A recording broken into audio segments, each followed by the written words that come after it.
Hello and welcome to Game Theory. I'm your host, Sam Vecenie. Today we're doing a quick little afternoon edition of post-game theory from last night's games. There were some really fun performances that I want to break down, from Victor Wembanyama's 50 ball to Jared McCain blowing up to Donovan Clingan dominating on the interior. We're going to do post-game theory here in the afternoon, but first, let's hit the music.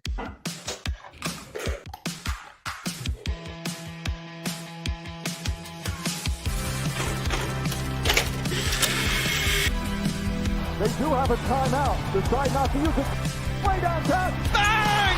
Bang! What's this gonna be? Wow! Are you kidding me? Hello and welcome to the Game Theory Podcast. I'm your host, Sam Vecenie. But if you watch the tape, what you will see completely orchestrated this game. Hello, everybody in the United States. I hope you're all having a beautiful Thursday afternoon. It is Friday morning here in Australia, and I want to talk about some games that we got to see yesterday. We're going to do some video. We're going to talk through Victor Wembanyama's 50 ball for sure, because that was a fascinating game to break down, especially in the context of the video that I ran, 2 days ago, talking about process versus results for Victor Wembanyama. First, though, thank you all for joining this thing. I'm sure we're going to get a bunch more viewers here as this thing goes along. But go subscribe to the Game Theory socials. Game Theory over on X, TikTok, Instagram. Our fearless leader, GMAC, is obviously going to have to add Blue Sky to this graphic as well. Go over to Blue Sky, where that is also the handle as well. You can also follow me over on Blue Sky. That is a beautiful website that I am really enjoying using so far. Okay, so again, just last night's games, we get some incredible stuff. I truly am just loving the NBA across the board right now, because every night we get something really cool.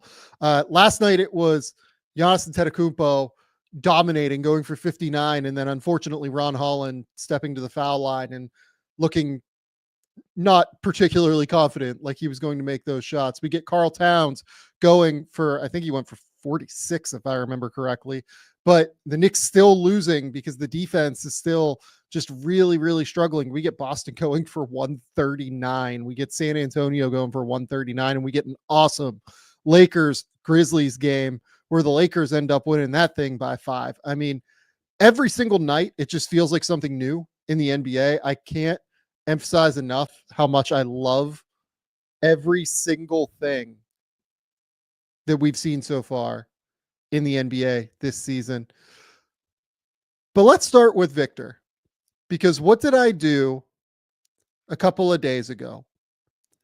I talked about Victor's process versus his results and discussed why I've been struggling a little bit with Wembanyama's process, despite the fact that in the game that I watched, he had like 30 plus points and was really good and drilled 6 threes and looked incredibly fun.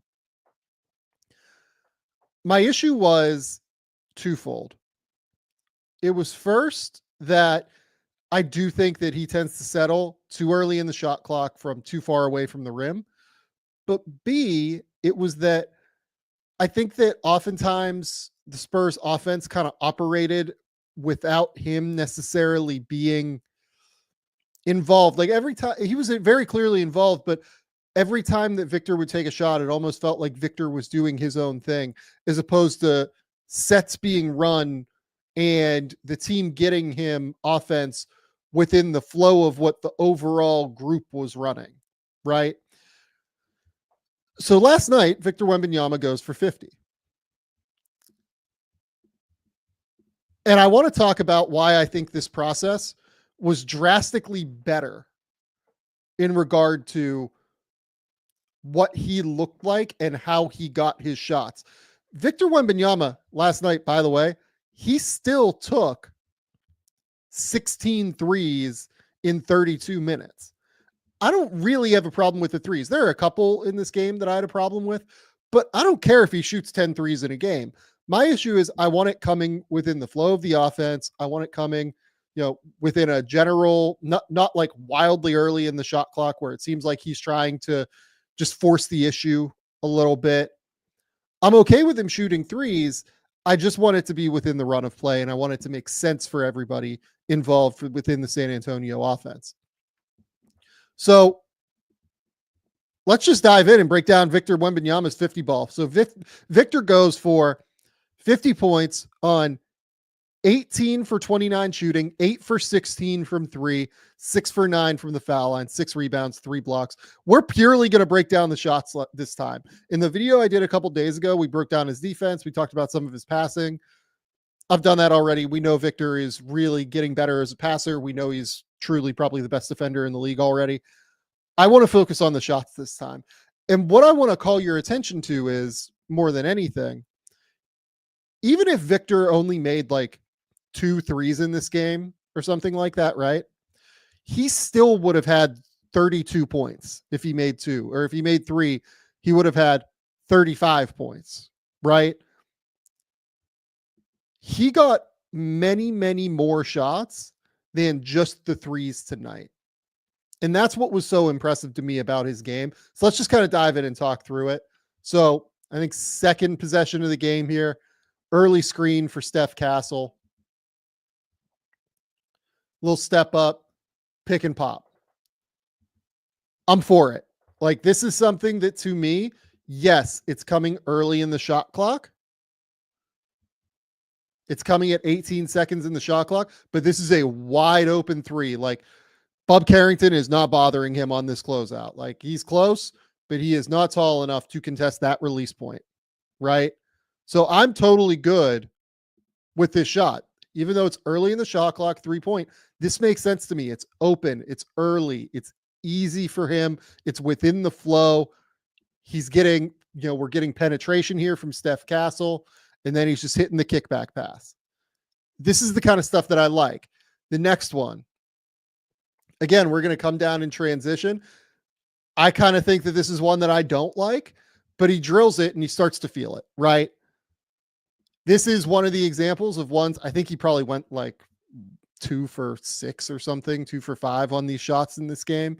I'd probably prefer that he takes fewer of these just like early, easy threes. But hey, you know what? I guess if they're not going to guard you, fine, right? If you're trying to get a feel for if they're going to, contest you or what, trying to get a feel for how Alex Sarr is going to play you. Sarr ends up closing out short here. I mean, never gets within that distance of Victor. Okay. Like, I'd probably prefer you run offense, but it's fine. Now we're going to get into him grabbing and going against Sarr. And what I want to call out here is that I don't know if there's a team less equipped to guard Victor than the Washington Wizards right now, because here's the deal. I like Alex Sarr a lot as a long-term prospect. I think this guy's going to be a really, really good basketball player. I think he's already a pretty effective defender a lot of the time in help situations. He's not strong enough to deal with Victor driving right now. If you go back and you watch the game against the Kings, Domantas Sabonis like stood him up a few times, right? Like really just used his chest, got his chest in front, and was able to stop Wembanyama from getting where he wanted to go. I actually thought Domantas Sabonis, a guy that I've had a lot of issues with defensively in the past, did a great job in that game on the ball against Victor. But Sarr isn't strong enough to deal with this, and I think Victor recognizes this early. So what do we do here?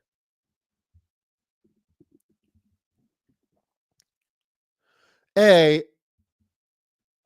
mean, look, he's bending his back here a little bit more than his legs, but like he's got some bend here through his lower half. He's definitely out leveraging Sarr, despite the fact that Sarr is, God knows how much bigger. I mean, Victor's chest is here, Victor's waist is there, Sarr's waist is there. So even though he's using like back bend here as opposed to like true bend through his legs, he's still out leveraging Sarr and getting lower than Sarr here. I mean, that's what makes Victor so special. It's not the explosiveness athletically. It's the coordination and the flexibility athletically that makes him truly such an elite level playmaker with the ball in his hands. So here, this is great. We're getting into like a full half court set here. So Wemby's coming to set, kind of a double pin down here. Who is that? Is that Steph Castle coming up from the corner? No, it's Champagnie coming up from the corner. Champagnie decides to shoot through instead of coming up. Shoots through to try and get the cut here. Sometimes that comes available. Honestly, here it probably is available. Just the Carrington is right up on Chris Paul. This one's probably a little bit early for me. Sarr is basically attached here. He's got the hand out to the 3-point line already.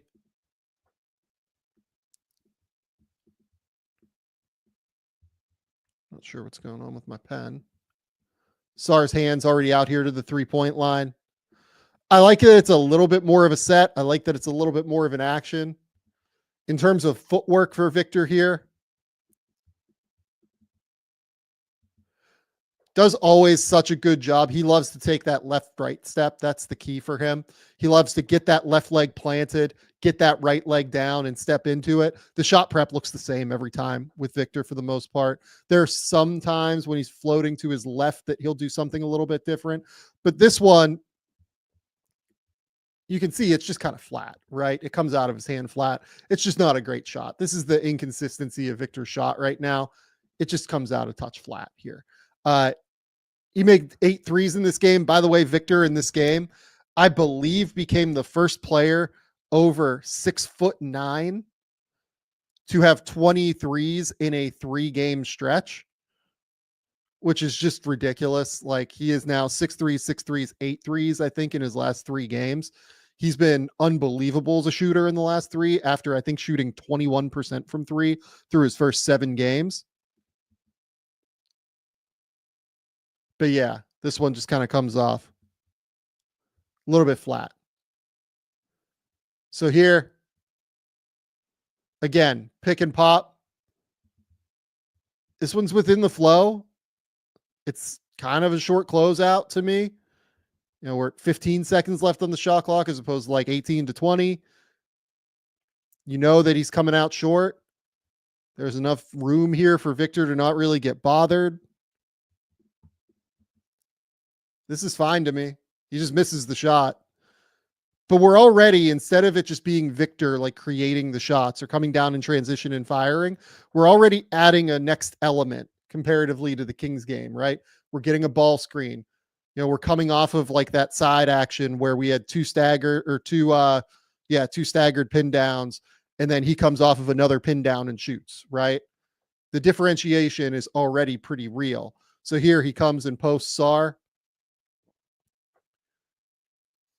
I mean, Sarr is just way too high here, right? Like you can see. I mean, he's just not low enough. Like his waist is already here. Victor's 4 inches taller. Waist is basically the same height. Sarr's got to be able to get lower than this, which is why Victor's able to carve out some space. He also falls for that just nice, nasty little fake spin here. It's a tough shot, obviously, but 6 seconds left on the shot clock. Spurs need a shot. I'm pretty good with that attempt. That makes sense to me. It's a good shot. I mean, obviously, Victor is just such a menace on the offensive glass, right? Just such a monster on the offensive glass.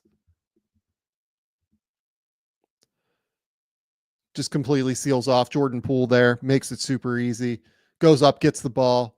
He wants a foul even. Here, you can see how this is setting up already. You got Devin Vassell coming down for just a little pin down onto Jonas Valanciunas.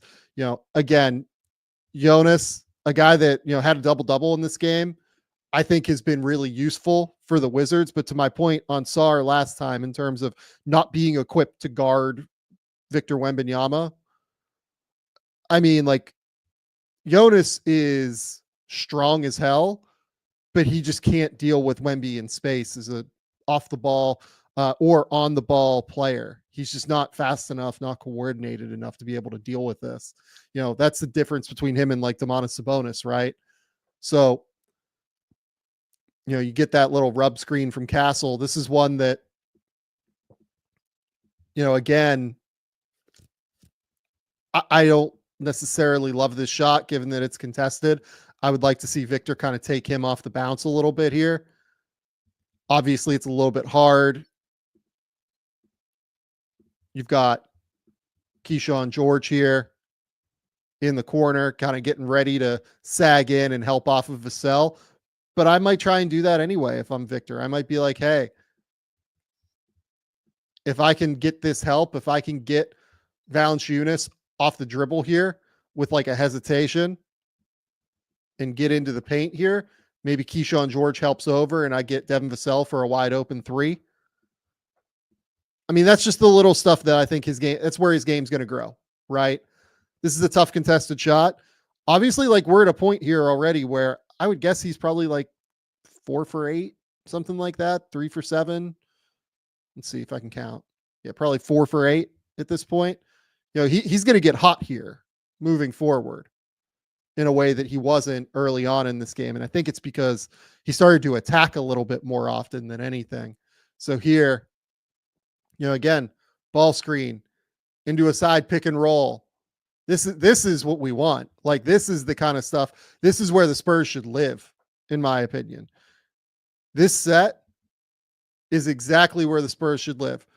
Early step up screen for Chris Paul. Chris Paul's going to go this way. Then Victor's going to go from the step up and go toward the middle of the court. Right? I love this. So opportunity there for a pick and pop if Jonas isn't right up on him. But instead, it gets you into an opportunity where Champagnie can come set a little pin down. And we can have, who is that? Is that Malachi Branham coming up?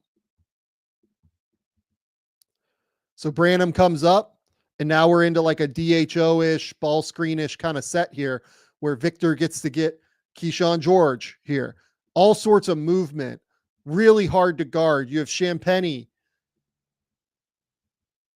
here switching with Branham. He's filtering down this way. A lot of moving bodies. Kispert steps up. He realizes he has to help here. He realizes he's the tag man in this ball screen. But the pocket pass just comes too quick.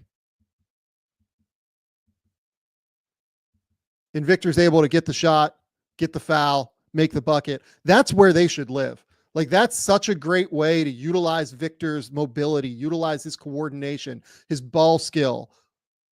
Get into this like DHO movement-based world. This is the way to create easy shots for Victor. It's not stagnant-y offense where things look all the same all the time, right? Again, early screen into a step-up screen for Victor. This one, to me, if you look at where he's coming from here, right? I think Victor tends to be better as a three-point shooter. He steps all the way back here. And then he's going to step forward. He is much better as a shooter, in my opinion, when his momentum is going toward the rim. Finding ways to get him with his momentum going toward the rim as a shooter is key. Obviously, this is a contested look, right? But it's off of that little step up. It's an early action. If Kispert comes here, you can get a reversal here. If Valanciunas doesn't step out, you can shoot. There are just different things, different ways you can keep the offense in flow as opposed to him just coming down and shooting a transition three, right? You can get Blake Wesley coming up and reverse the offense, get into a DHO. You can get into an empty side DHO here, right? Where you have Victor kind of filtering toward the rim or Victor popping, right? Like you have so many more options when this is your kind of offense that you're living in, is more of a half court based, early, very high ball screen. I mean, look at where, for instance, Victor's going to come set this screen. He's setting it pretty high up the court, right? This is the world where I think the Spurs can live in. Their offense just looks so much cleaner, so much better than what it did against the Kings already. Here, I mean, attacking in transition instead of just stopping for the three, right? I mean, he's had games this year where I think he would have just stopped and popped here, in all honesty. But instead, he sees the mismatch in Valanciunas. He attacks, screens, flips the screen. Now we're into a DHO. And instead, he gets a wide open 3-point attempt. And yes, it's with his momentum going backward after I said that I like him more with his momentum going forward. And again, notice how I said earlier, he likes to get shots a little bit more with that left-right footwork. This time he takes it off of the hop, right? I think his base looks a little bit more narrow here than what it typically does. But in terms of just offensive flow and seeing where his game is going to go moving forward, this shot didn't go in, but this process is right. Like, this is where the Spurs should live.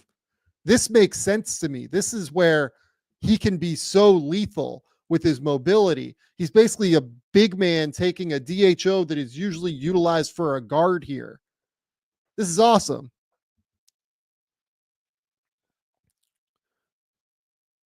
Again, just like a nice little early action. What is this? It's sort of like an early exit stack pick and roll. Again, instead of Victor just coming down and firing or being a little bit separated from the offense,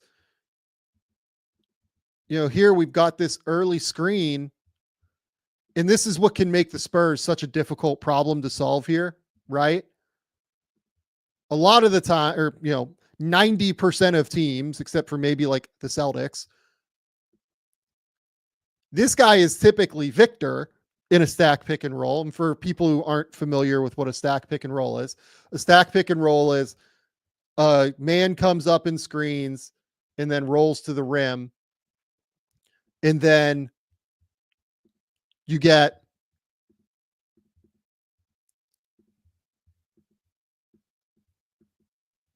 this player coming to screen for the roller and then popping out. Spain pick and roll, a lot of different names for it across the league.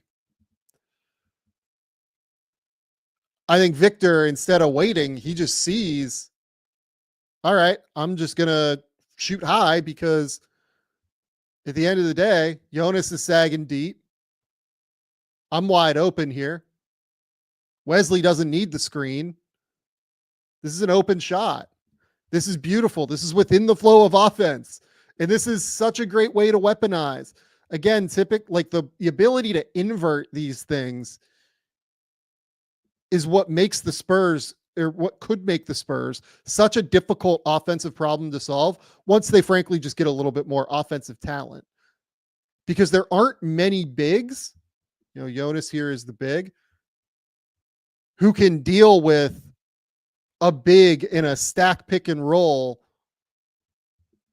being the pop man. That's hard.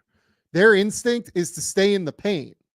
You can guard to guard switch. You can do some different things, but there are a lot more communication-based errors that can break down there. I love this. This is where the Spurs should live. This one.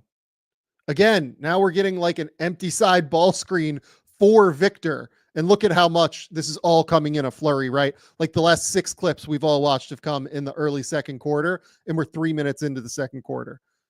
This is just sick. Again, we're completely inverting the offense here.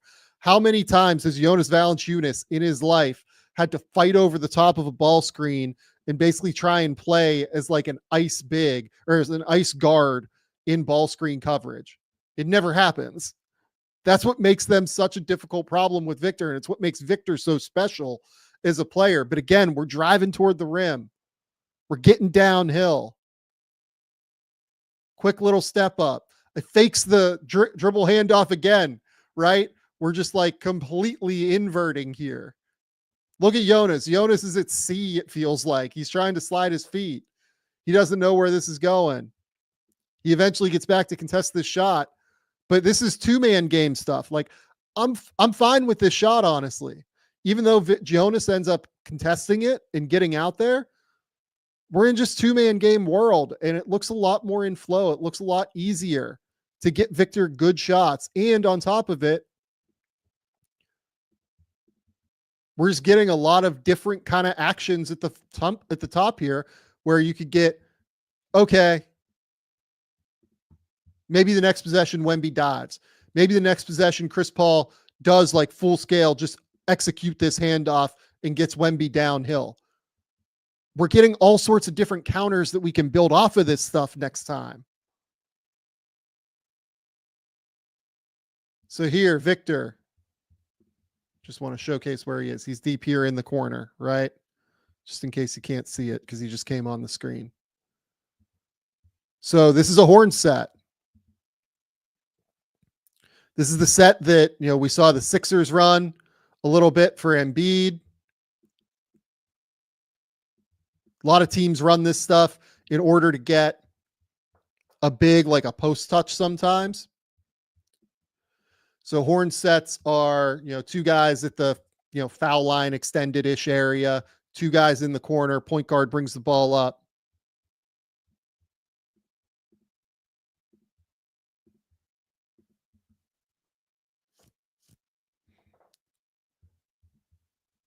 This set involves Chris Paul coming through.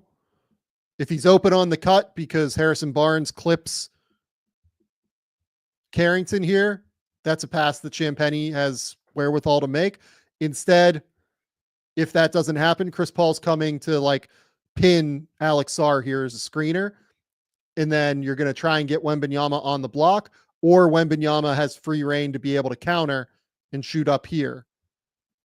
Some teams also add in a little wrinkle where after Barnes makes this, sometimes he'll come over and screen and set like a little extra pin down for Victor. Some teams enter it to Barnes and have Champagnie come down and set a pin down. That's what happens here, right? But we're getting in a flow. Like we're in offense here, right? This is how it's easier to build offense, how it's easier to build counters. And yes, like this is a heavily contested shot. Would I prefer Victor attack here and drive? Probably. Honestly, Sarr does a great job of kind of navigating this and getting through this screen. I'd love to see Wemby pump fake here. Champagnie realized, okay, I can just set a little ball screen and Wemby attack. Wemby's freaking 21 years old. Like, he's not going to get all these decisions right. And he's still dropping 50 in games. But again, we're building actions that can flow and counter off of each other in a way that even when he dropped 30 plus in the Kings game last week, that still wasn't really the case. And now we're just attacking Alex Sarr. I mean, Jesus Christ. Like, I mean, good luck. Like, okay, one-on-one. So this is a good example of how Sarr just isn't really strong enough to deal with this. So we get between the legs. Look at this little shoulder hezzy here. This is so sick. This dude is 7'4". I mean, that's disgusting. And then drive, drop, bucket at the rim. I mean, like, welcome. This is like an ultimate welcome to the league, man. My God, like, you can't even. I feel bad for Alex Sarr having to deal with this. And again, we're trying to attack. We're getting downhill again, and he gets fouled this time. I can't emphasize enough. If you remove Victor's threes in this game, he still had 26 points. Now we're just Euro stepping around another 7-footer here. Like, seriously, I'm glad that you guys said this in the comments. Like, Sarr is 7'1", and Wemby makes him look not 7'1". He does make like Alex Sarr look small. Alex Sarr is a big dude, guys. I've like talked to Alex Sarr. It is hard to emphasize how big he is. Look at these two standing next to each other. Wemby looks so much bigger.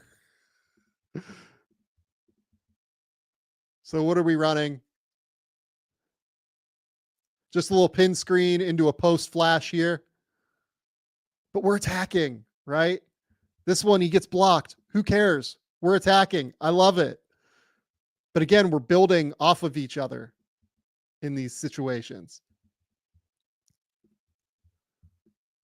Wemby, little pin screen for, I think Vassell. Sorry, no, I think Vassell goes the other way. I think Vassell goes backdoor here, which makes sense given that Wemby is here. He's trying to screen Bub Carrington here.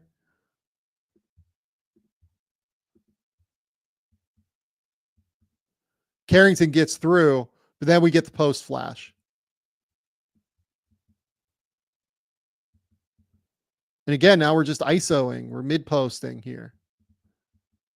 I mean, that's a good block. Like, that's a really good block from Sar. Sometimes the defense is going to beat you. It's okay. But I love the attacking. I love the ability to get downhill, get to the rim. This one here, semi-late on the shot clock. I think that for him to be a truly like elite level offensive player, Wemby, he's going to need to do stuff like this in the mid post. I like the pump fake here. Get Sar kind of flying through the air a little bit.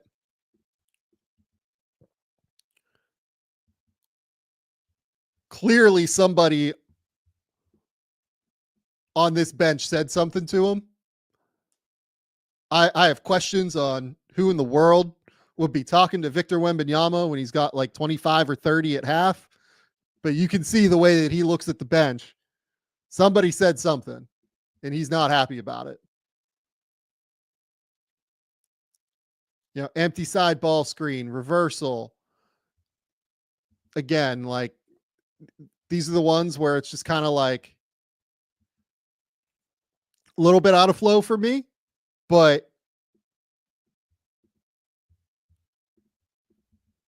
you know what? Like, when you're feeling it, it's hard for me to sit here and complain. And here's the other thing too. You do have Champagnie coming over. Personally, again, this early on the shot clock, with Champagnie coming over, knowing that Champagnie is guarded by Jordan Poole here, I would prefer Wemby. I know he makes the shot, so this is going to sound fucking ridiculous. I'm aware. I would prefer that Wemby try to attack this and try to get downhill. This is like a 30-foot three-pointer. He drills it, but look, I don't love to make like too much out of body language here, right? But like, you can even see like Champagnie's like shoulders drop a little bit, just a little bit. Like, I do wonder if that was kind of out of the flow of the offense, but when you're feeling it, you're dropping 50, it is what it is, right? See, there we go. Again, attack. I think in the game against the Kings, we would have seen this ball just go up. We saw it probably go up against the Kings. Instead, he sees Sar's momentum going all the way out, and then he's just like, boom. This is too easy for me. One of the coolest parts about this game is one of Wemby's best friends is Bilal Coulibaly.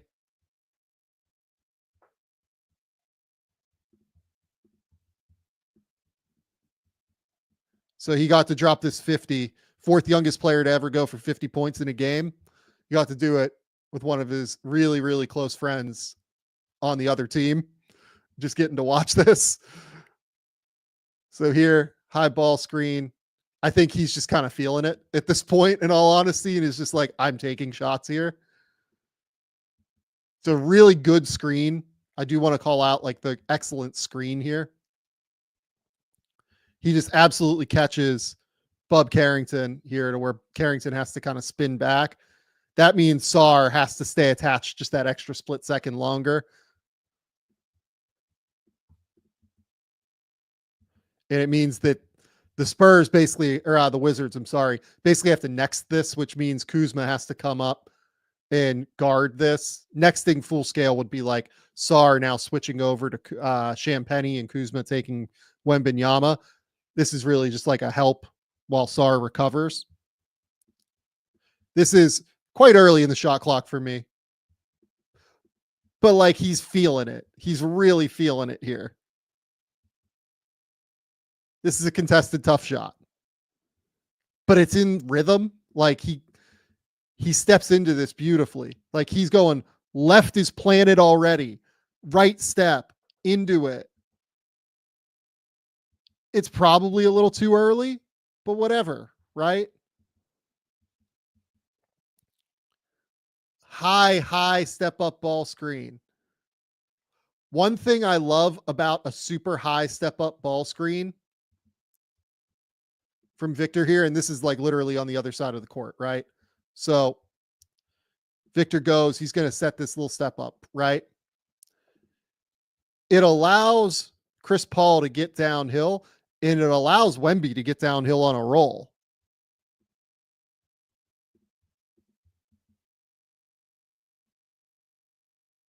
So now Wemby's trailing, but his momentum's coming forward.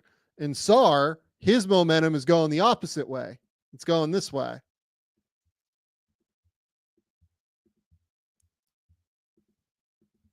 So that makes it even easier to attack a closeout here, get all the way downhill. And this time he just hits this beautiful little mid-range fadeaway.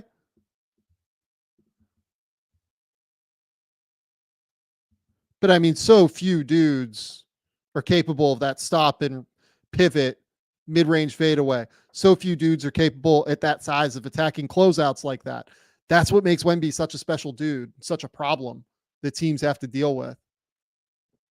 I mean, this one is just the Wizards making it too easy, in all honesty. Wemby just kind of gives Sarr that little shove there. We get a little pin screen here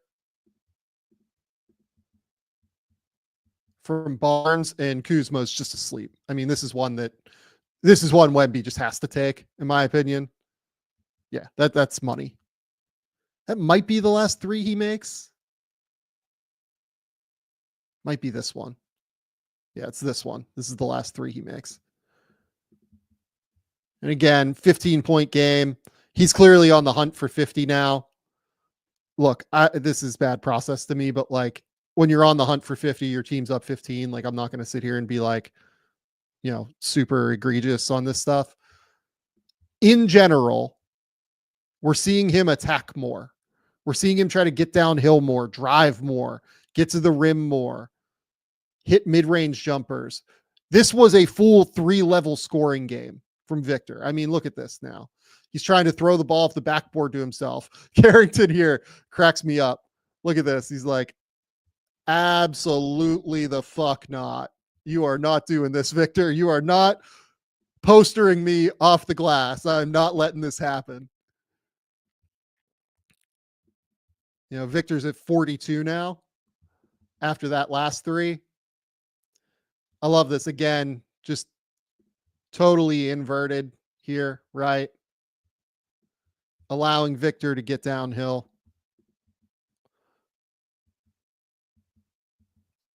Really, to me, if I'm being picky, this ball could go here, but I think Jonas is kind of realizing that he needs to get back out. So there's a chance Wemby is just like reading this. In fact, I think he is. I still think I would rather the ball just go to Vassell here.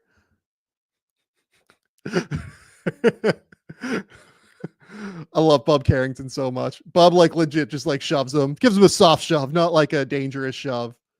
He's just like, no, not letting it happen. Shakes his head, not here. It's a good foul. Again, empty side. And you get Victor going downhill toward the rim. This is awesome. This is an awesome set. Kind of like a pistol action here. Chris Paul. Branham going downhill. Paul ends up getting the ball. DHO to a 7'4" dude. With Kuzma being the guy who has to deal with kind of closing this area off. Yeah, I mean, Kuzma does a good job, but that's an awesome set. See, like everything is in the flow this game. There's so many more actions that they're running. Again, attacks the closeout, gets fouled going downhill, right? And what are we running here? Just a quick early pin from Champagny for Wemby to fly up off of a quick little entry here to Barnes. We're moving. Like we're actually moving here. Again, Carrington's like, absolutely not. I will not allow this. Just a quick little look at the free throw. Now we've got Kuzma on Victor. Again, Carrington's just like, absolutely not. We're not just getting cooked here. We're going to make him earn it at the line. Shout out Bub Carrington, man. Quick little entry pass in what is sort of a Hornsey kind of look. And Wemby is just like moving Kuzma here. Like Wemby is backing him down. He is forcing him toward the rim. I think Wemby has some like underrated strength. Kuzma or Carrington just goes for the ball here.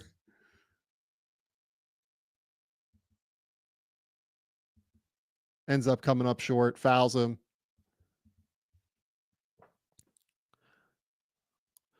Quick little double drag in transition.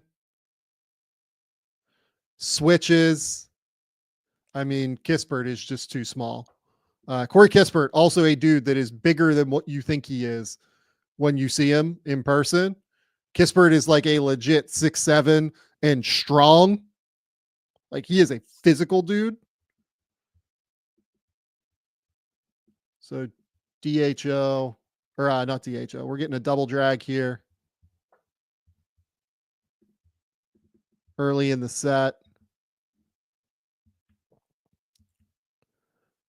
They decide they're going to switch it. And I love how Victor fights for position here. He decides I can get this guy down on the, mid post here, right?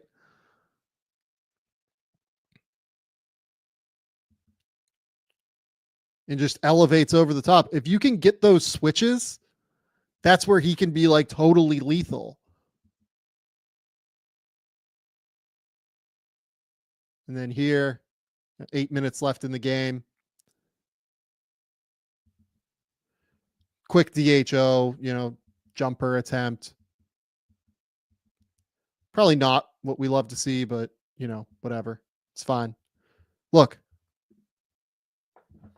That's all. That's what we want from Victor. We want games where he is actually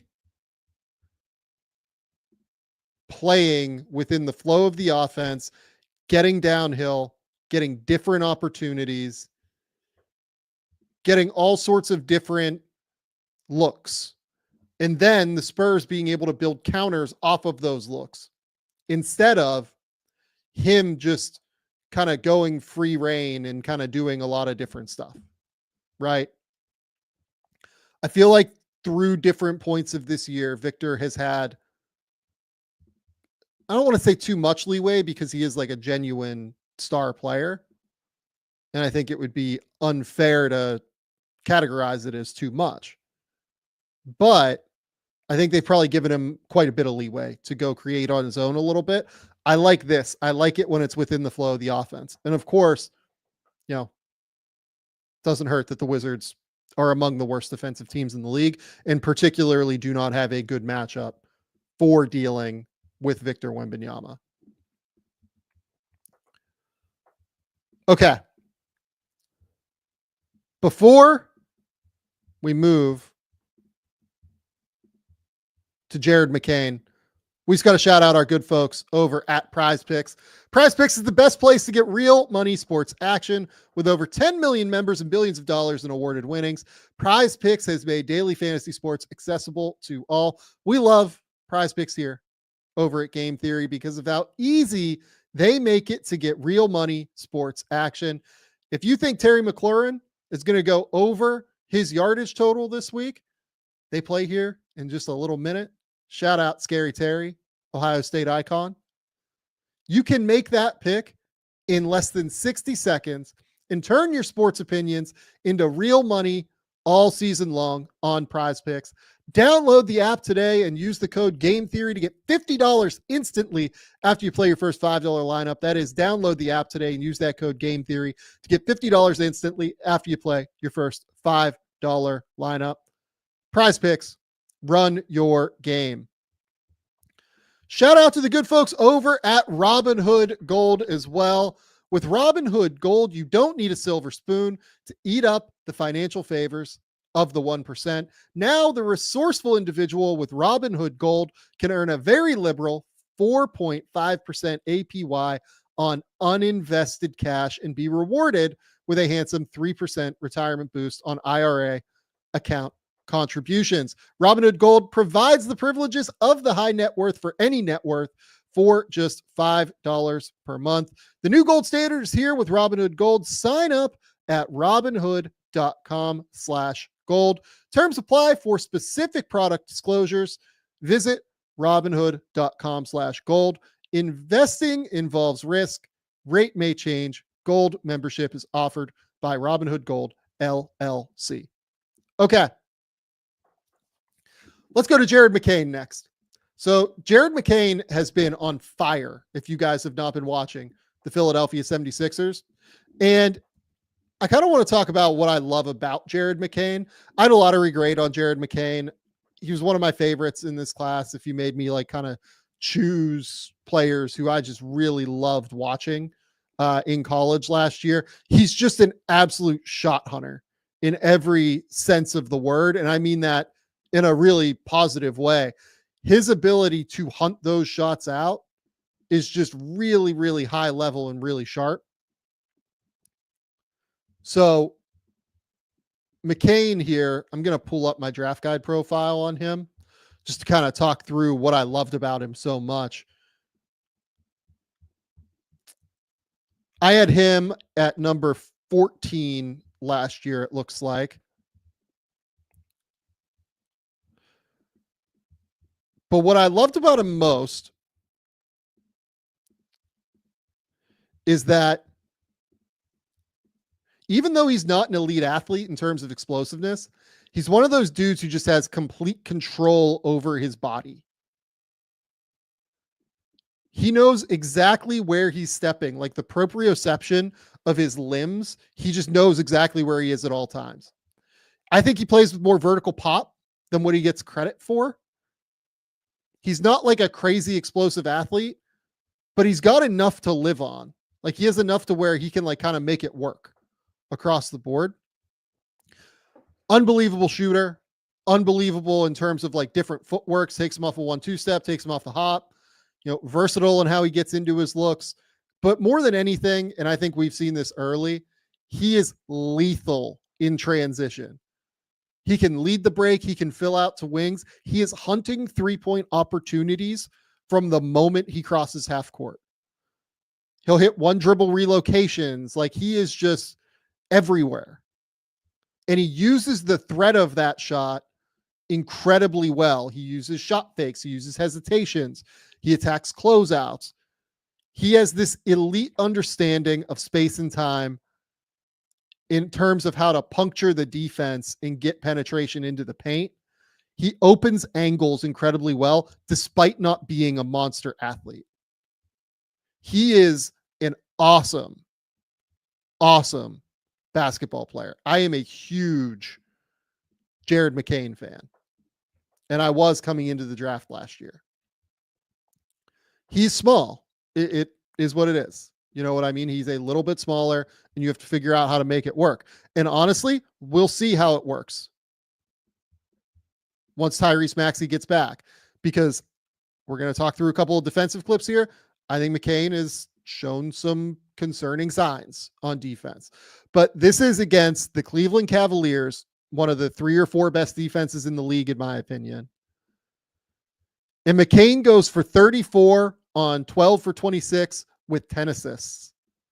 I mean, you can't ask for more than that as a rookie.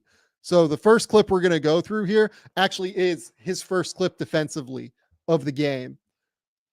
And you're going to see him get clipped here, right? So this is a horn set. You know, you kind of have this little cross action here for an entry to Mitchell. And you're going to see Garland cut backdoor.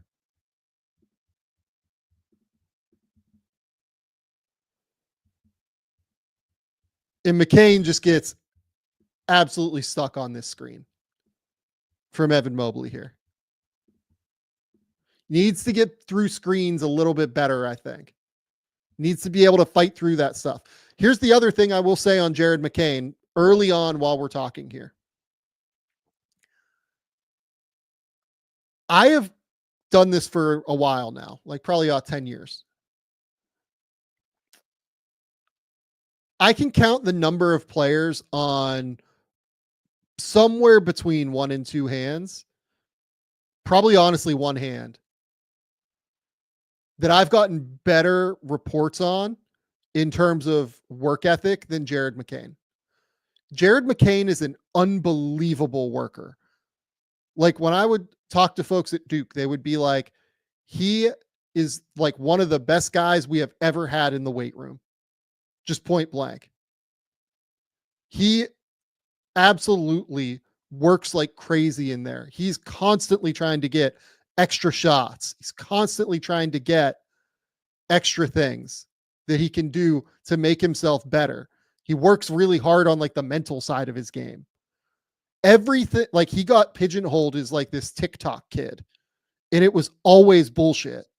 Anybody that you would talk to about McCain, and I wrote this in the draft guide too, would bend over backwards to talk about how hard of a worker this dude was.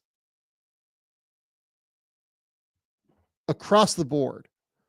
So like when you see him doing like his TikTok dances, people are going to be like, oh, like I wish he was spending more time on basketball. No, this dude is spending a crazy amount of time on basketball. I promise you. All of the intel is that that is accurate. So here, again, just hunting in transition. You know, first minute of the game already. I mean, I love that Nick Nurse basically like gave him a green light here in this game to go hunt.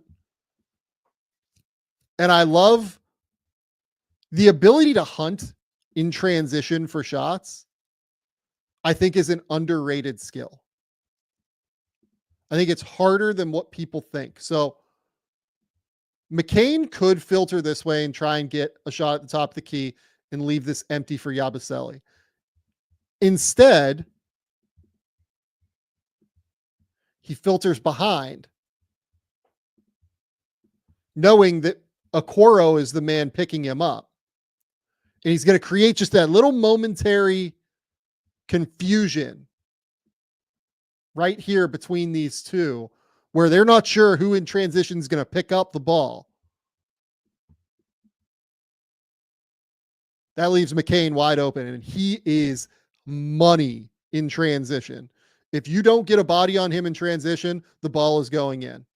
I say that as he misses this one, but you should expect that the ball will go in if he gets it in transition. This one, I mean, look at his body when he catches this. Like it's right like this.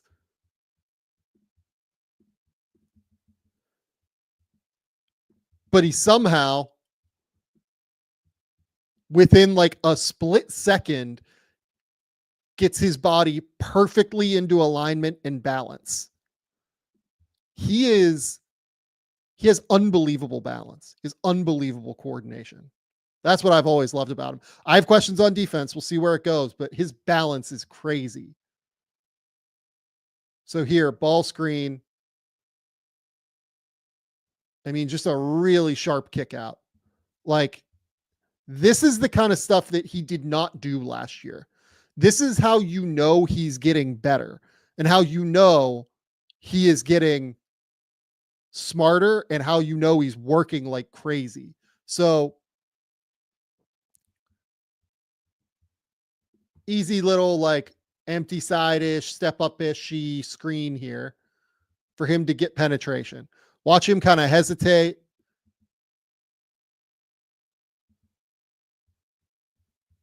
And now he's picked the ball up. So he needs a spot to figure out where he's going to go with it. He's reading this guy because with Garland and Allen on him, Mitchell is guarding 1-on-2 here. He's just trying to figure out where is Mitchell going. Mitchell here does an amazing job of staying in the middle and making it really hard to read. So he has to kind of float this ball up. But like even little stuff like that, he didn't do a lot of this last year in ball screens. This is kind of a new thing for him.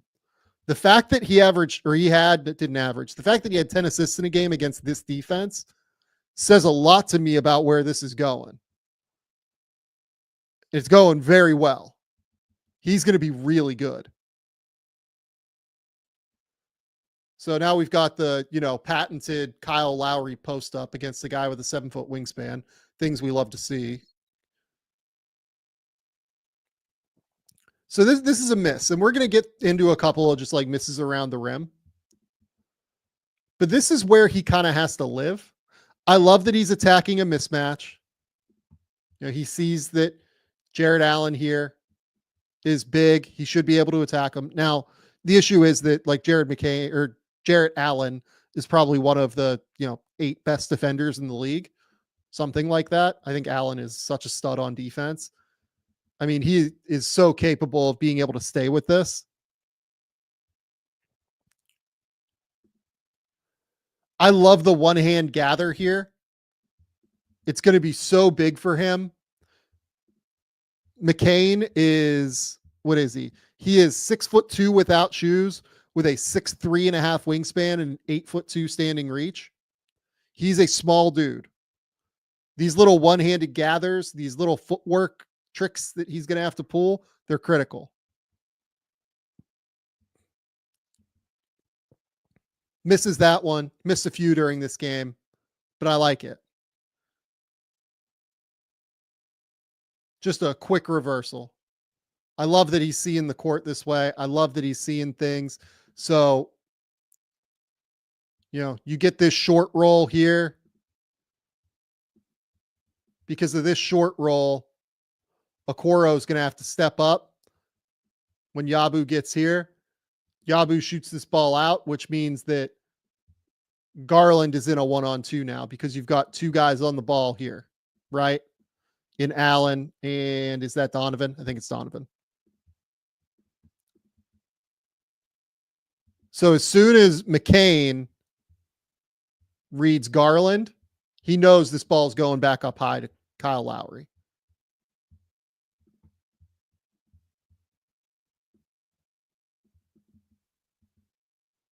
He's just looking at it in his peripheral vision. He's seeing that Garland's coming toward him.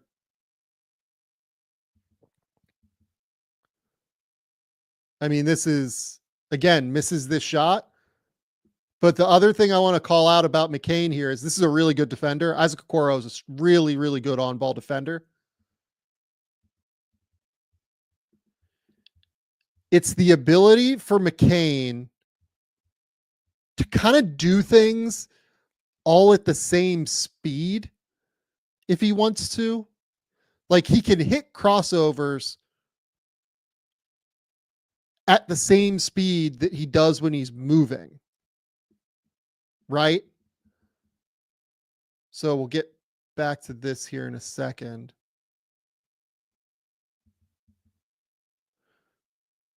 See, like there's very little hesitation there, but he's able to keep his momentum going forward. That makes it really hard to guard when you're changing direction without having to change much speed. He can change speed. We'll talk about him changing speed later. But his acceleration, I think, is really high end. He doesn't get to the highest speed, but his acceleration is really good. he gets to his highest speed quick. So McCain here, sets up Okoro, sees that Okoro goes under this screen immediately, knows that Jared Allen is going to be in drop here and is probably going to keep backpedaling a little bit. As soon as he sees Okoro go under, he's going. He's firing. That shot is so perfect. Like mechanically. Look at this thing. Off of a pull-up, going to his left. Balance, perfect. Arms, perfect. He's elevating at a really high level.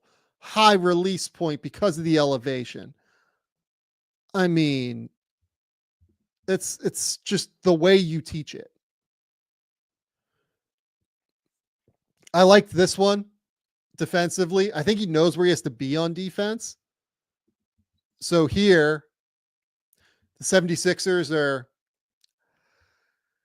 It was hard for me to tell if this was like a matchup zone or if it was them just like nexting in drop here. I'm pretty sure this is like a matchup-y kind of zone. So with the matchup-y zone, Oubre has to step up here.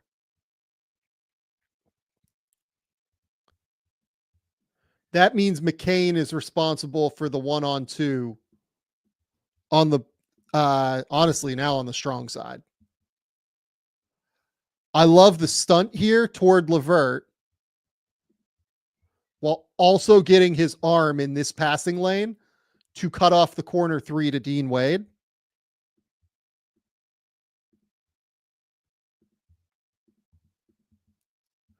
It gives Kelly Oubre time to recover back into this play and get the contest. Then he goes and grabs the rebound. Also a really good rebounder. He averaged like 5 rebounds per game at Duke last year. So here, you get McCain. He's coming around to screen. But what I don't like about this play here, and we're back in man-to-man coverage. So he's kind of wiping his feet here, right? And then LeVert is going to go. He might go backdoor first. No, he doesn't. He goes up. This is too much space. Just already, this is too much space.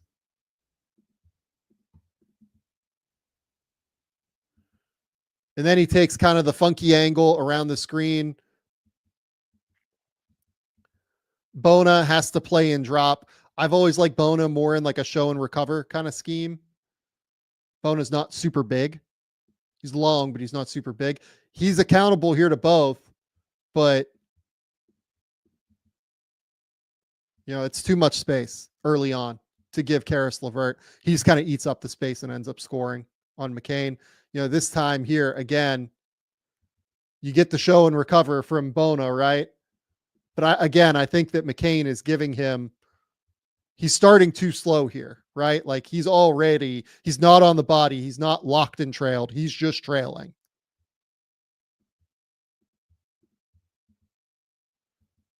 And now he takes kind of the funky angle. Luckily, Adem Bona is a freak show athlete in terms of being able to like show and recover and then get back. I love his instinct here, McCain. After he sees LeVert pick up the ball, he takes this little step here toward Mobley in order to give Bona that extra time to recover. Bona gets back. I mean, not an Adem Bona video, obviously, but that's where Bona's last step is, right at that star on the 76er thing. And he recovers all the way back here. That's like a 40-foot recovery. And then McCain comes and just gets the little strip. This is great team defense. This is really good. I love how aware McCain is. He comes and gets the ball. And then you're going to see that just nasty little inside out. It gets blocked. Again, I don't have a problem with him taking these shots, these little inside hand or outside hand, one-handed gather shots. He kind of needs them. So I'd rather him get some reps doing them. Here, again, this is kind of a funky one, but this is essentially a same side help, right? He sees the Donovan Mitchell push off there, creating that separation, and he decides to help off of a 40% three-point shooter in George Niang. I know that this is kind of counterintuitive. You see somebody get this much separation, you think you need to help. You can't. If Donovan Mitchell wants to take this mid-range jumper here, cool. Let him take it. Don't let George Niang get a wide open three-pointer. Can't happen. Absolutely can't happen. So McCain, another just quick little extra pass. So what's McCain looking at? Once he sees Craig Porter jump, he knows this guy's in a 1-on-2 and Niang. Extra pass, easy, cash. Now we're getting into just some quick little ball screen stuff. Again, a switch. He's pretty lethal from the mid-range. I found it interesting that the Cavs were just willing to switch and just have Jarrett Allen on him. It makes sense given that it's Yabu, given that it's Isaac Okoro. I love the crossover here. I don't want to call out just this little arm, right?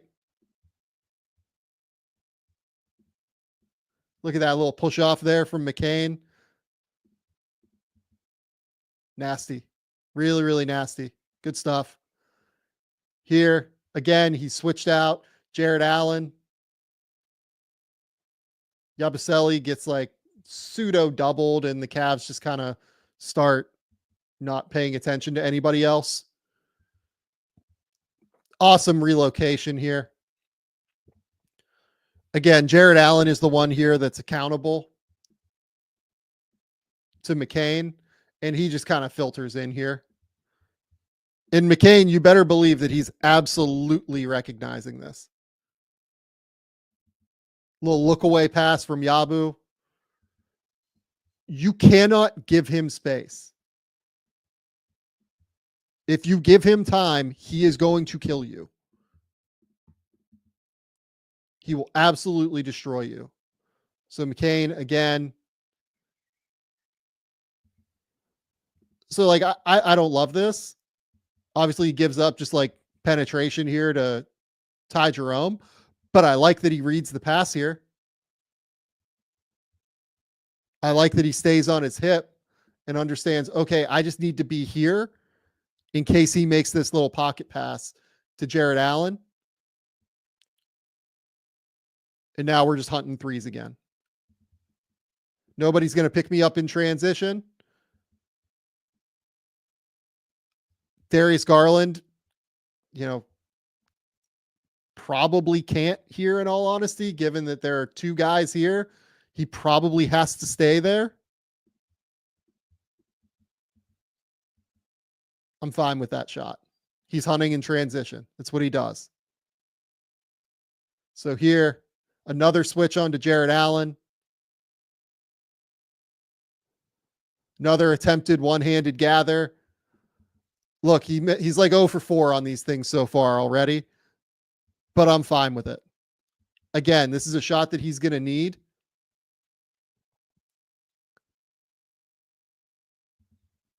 Misses it and relocates immediately. He's always locked in. He is always locked in on what you're doing. He realizes that he has the big here, and the big is probably going to stay home on the interior. If he just goes out to the corner here, he's probably going to get a shot, or he's probably going to get open at least. awesome. It's just super smart. He keeps things so simple, but so smart. He doesn't do anything that's wildly complicated. Again, just a quick little hand in there, right? Out in transition to finish. Look at that. Just a little dig in, quick hand. Everything is so simple for McCain.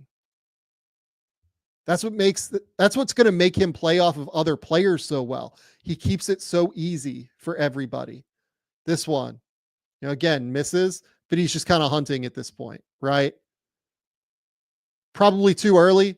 19 seconds on the shot clock. But he sees that he's got Jarrett Allen here who thinks he's going backward. He just puts this up.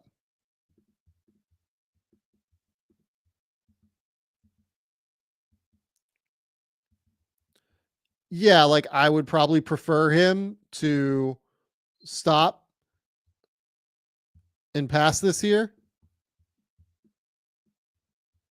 with 18 seconds left, but he's a guy that hunts shots. It's kind of what he does. Third quarter now, McCain. Early screen. I put this on here because I do think he has a tendency to leave his feet a little bit too early and to put himself into trouble here. Again,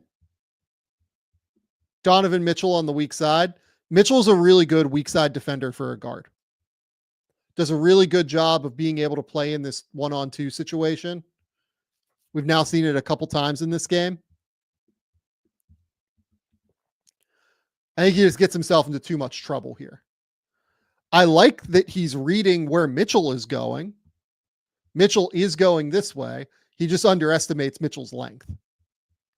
He gets himself into a little bit of trouble here. Another extra pass here.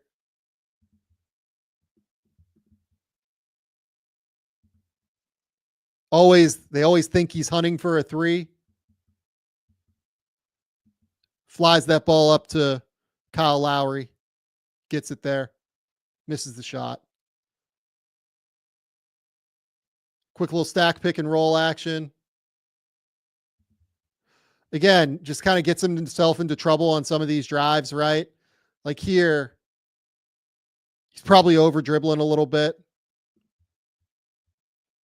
Probably just want to either kick this to the corner once he sees Mobley help, or, pivot, get this ball to Yabusele. That's a terrible circle.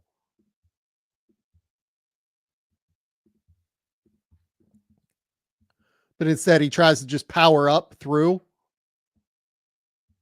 Not the best idea. Turns it over. So here, again, I just don't love the angle he takes defensively on these screening actions. It's probably the thing he has to improve most upon. So kind of turns his body here and then tries to take this like really tight. It kind of just shows the margin for error that he has insofar as it is zero. He has none. He can't really play around like this. So McCain, again, quick little step up. If you drop, he's going to put it up. I love the little step up here from Bona. Gets great contact. Forces so much separation here from McCain. That's an easy shot for Jared McCain. Super simple.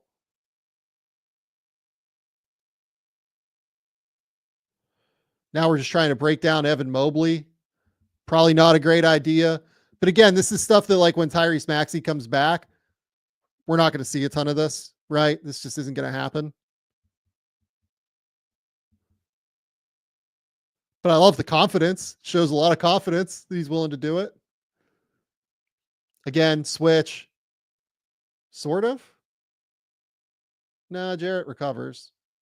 I think Jarrett thought they were switching there for what it's worth.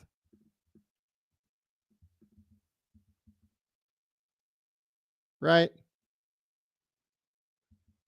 So that's a fun little just rub action at the top into a screen. I will say this for the Sixers, not younger in Yabu's case, but like their new bigs. Yabu and Bona both screen really well and create just like this ability to separate. Like both of those guys should be playing minutes over Drummond.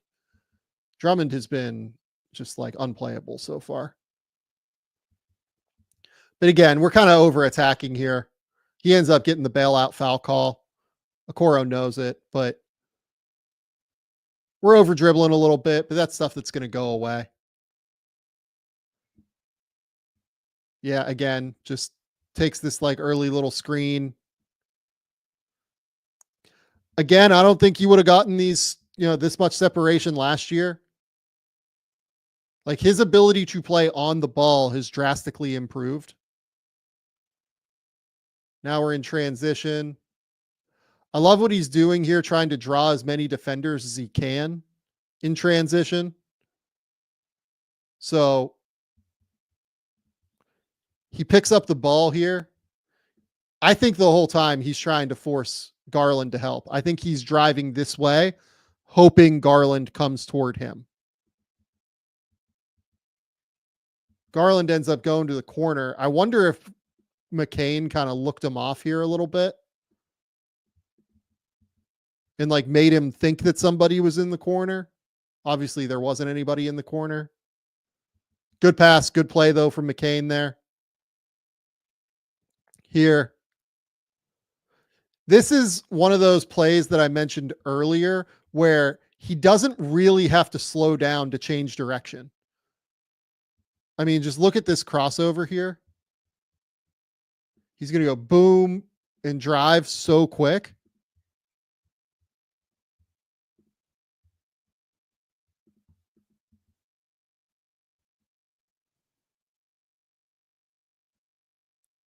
He plays at a very awkward cadence, I think.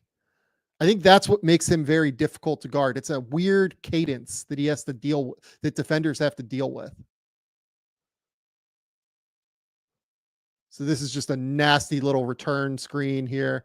Obviously, the shot flattens out. If he misses, that tends to be the reason that it does. So this is a nasty set. Reggie Jackson goes this way off of a screen from Bona. Bona then kind of filters this way and screens.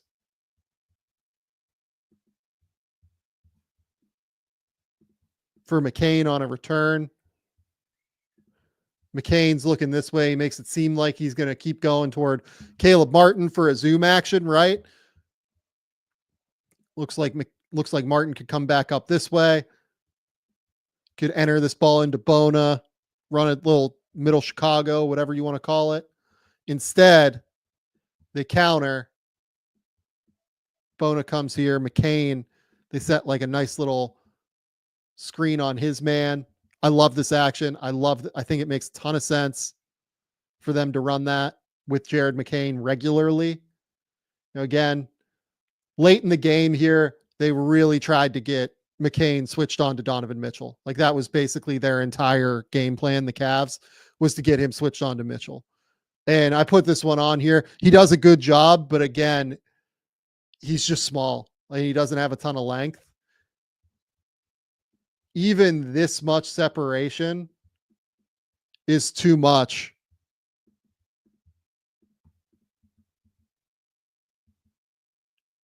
for guys like Donovan Mitchell. That's going to be the real issue for the Sixers. Can they play Tyrese Maxey and him together? I don't know yet. I'm not sure. I think they can, on offense at least. On defense, I'm a little bit worried about them getting hunted. Again, this is another pass that like I just don't think McCain would have made last year. So Reggie Jackson kind of filters to the wing here. Adem Bona is going to set just like a little step up here again. Going to flip and step up. And McCain is going to go this way.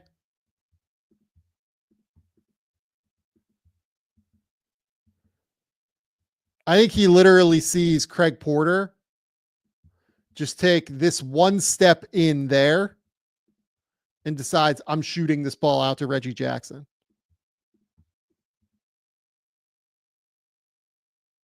Cash.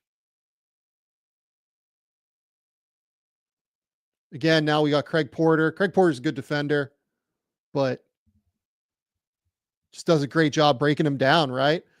Look at the hesitations, the quickness, the ability to plant and stop. I think he decelerates quicker.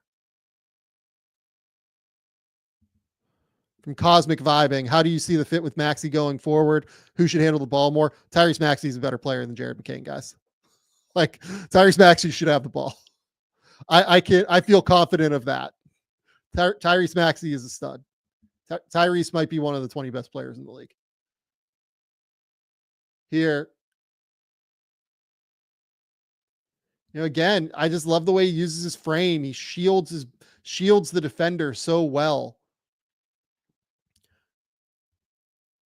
He's wide open here. You got Ty Jerome coming over to help here.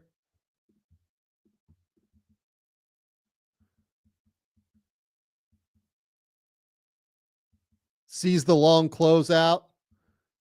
Again, uses his frame. He's very thick through his lower half. Gets that wide base here to keep Jerome on his hip. And then kind of opens up just this little floater. Once he gets Evan Mobley like kind of down in terms of momentum.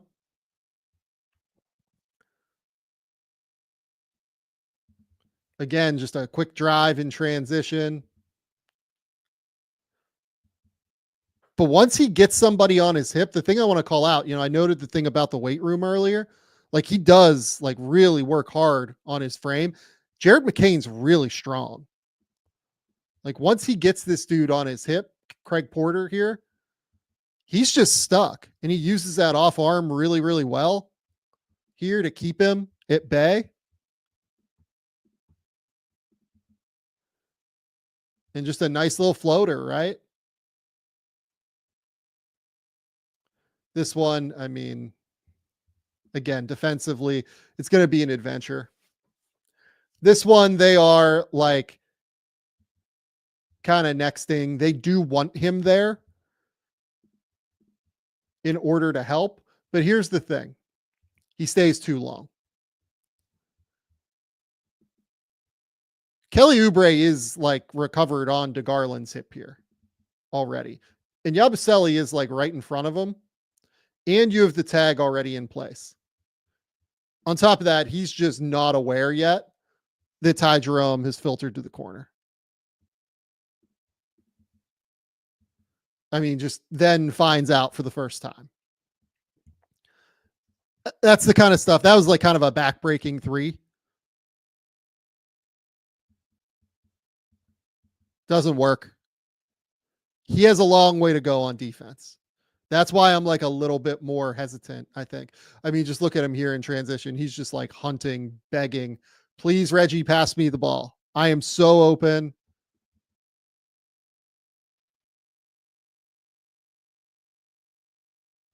And I love here how instead of just staying in one place and getting frustrated, right? Like he wanted it early coming down the court here, right? So he wants it here already.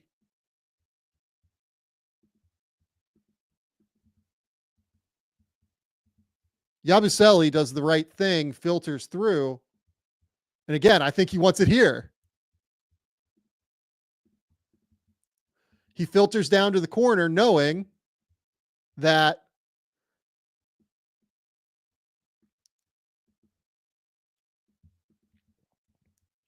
is that Ricky Council?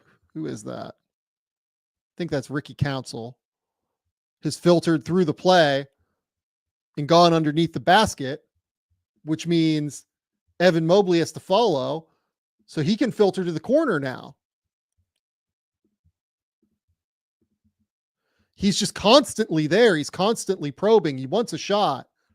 He's constantly moving. And then when he sees LeVert come this way and communicate and turn his back while communicating, he shoots back up and relocates, right?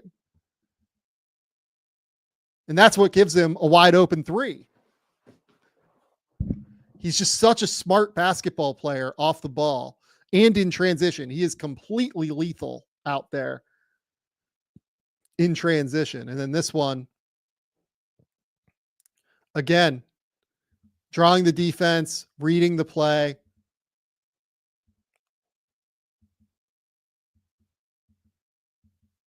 Jackson on like the guard to guard short roll here.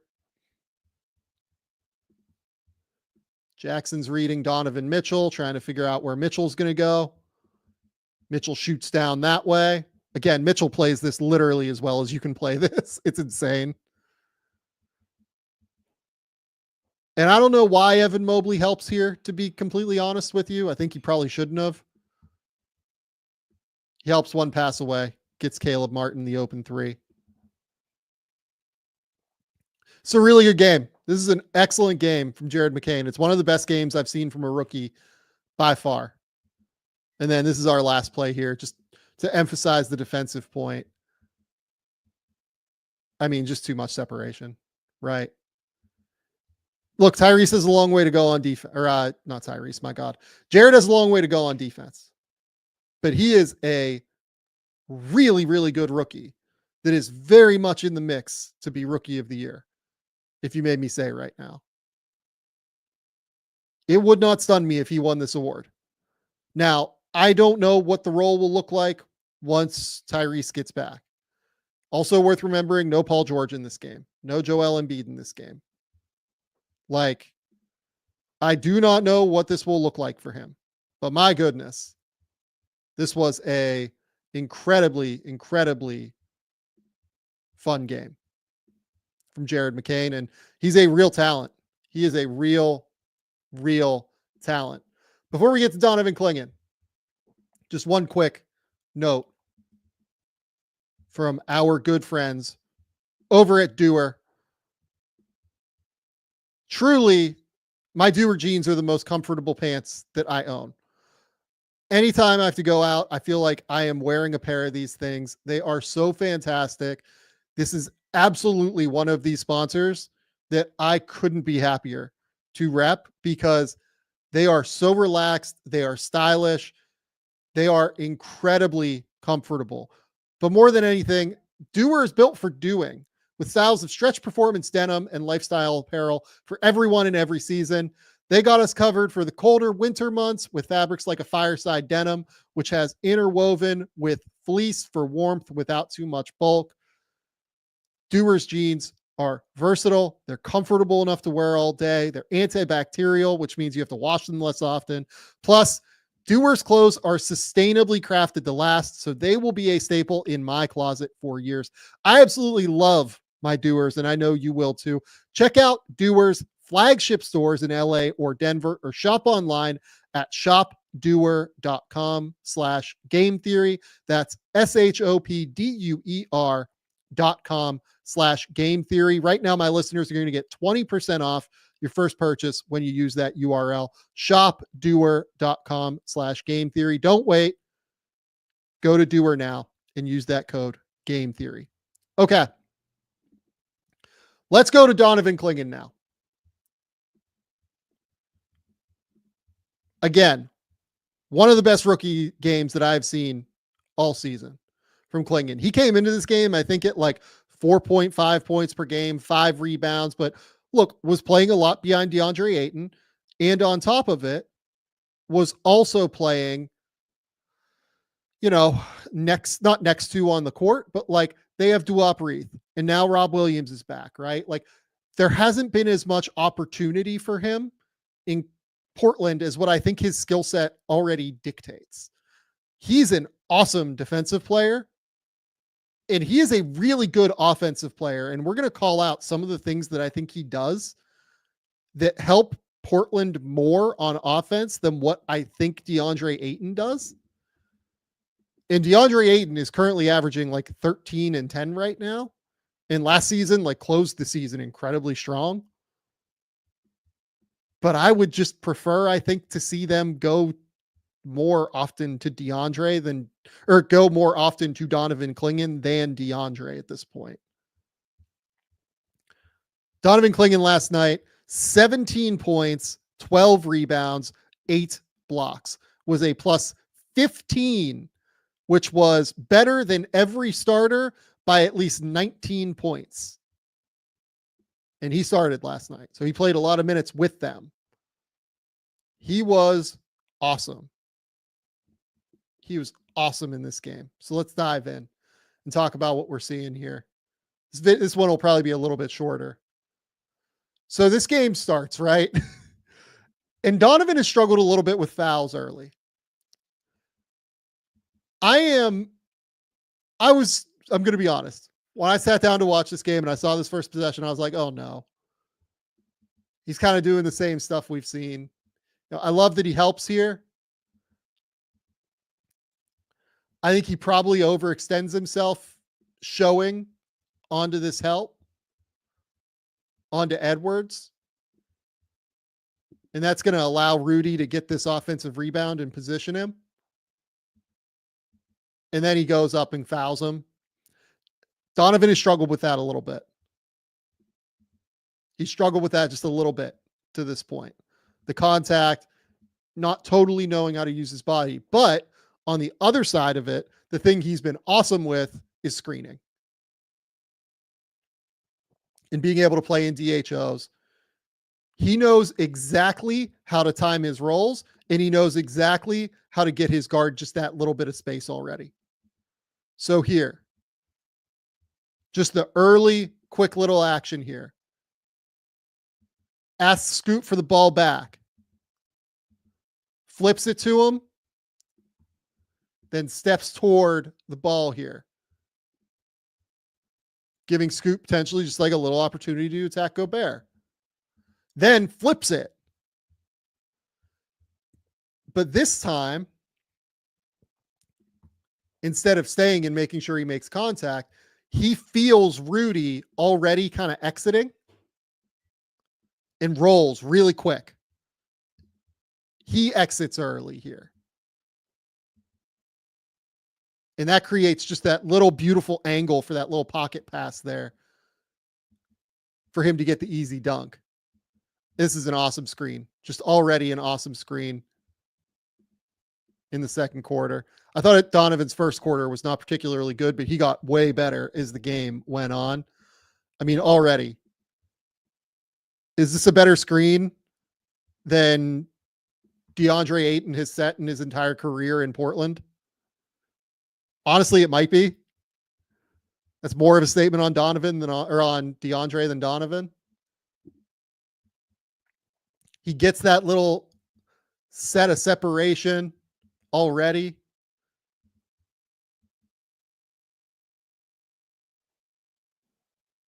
And then he just waits around the basket, sits there, knows that when Denny drives, eventually Rudy is probably going to go help. He gets Nas on the top side, spins, forces the help from Rudy, and that's going to leave Donovan just wide open on the backside. Draws the foul perfectly. Again, just does a really good job, in my opinion, of knowing how to use his frame and knowing how to seal guys. He doesn't even really have to use his frame here to seal anybody. But look at how he just uses his body to get in between Gobert and the basket here. On this rebound, knowing that it might come to him. The one thing I will say, he's got to get better as a cleaner finisher at the rim. This is one that, look, I get that it's Rudy Gobert. Rudy Gobert is, arguably the best defender in the league. He's so deep here, he's really got to finish this shot. The touch around the basket on layups is like one of the last little spots where he's going to have to improve. But now we're 10 minutes into the second quarter. How many bigs at this age anticipate this screen and just preemptively move over. He doesn't do that. He's constantly waiting. Here, he knows. Steps to his left, cuts it off. And then what I want you to watch here is the way he flips his hips. Watch him flip his hips here. It's not super easy for a guy his size to do that at like 7'3", 7'2", whatever he is, 280 pounds, but he does it really well. He's very flexible through his hips and forces that little floater. He looks like he's kind of lumbering sometimes, but he's not. He's not a lumbering big. He's not a guy that, really has to struggle to move. So again, couple of screens here, right? DHO, flips the screen. He's always trying to find the right angle and how to angle the screen, right? Here, he kind of sets it right at the 3-point line here and angles it right so that he knows that Scoot's going to be able to get this guy on his back. Even when he doesn't make contact, he's angling the screen the right way. And this is just a really good pass from Scoot. And left-handed finish is the other thing I wanted to call out here. So because Banton is here in the corner, and because Dillingham and Naz Reid miscommunicate this a little bit, he's able to get Naz Reid high here. Because these two aren't sure who's staying with Scoot and who's going out to the corner to Banton.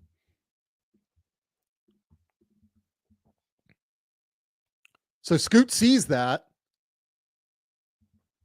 And then Clingan just goes up and makes this shot. This is really good. He gets fouled. Just really sharp body positioning and a really good play from Scoot there. Scoot's been hit or miss so far. We'll do a video on him eventually. I just want to see a little bit more of where his game is at a certain point.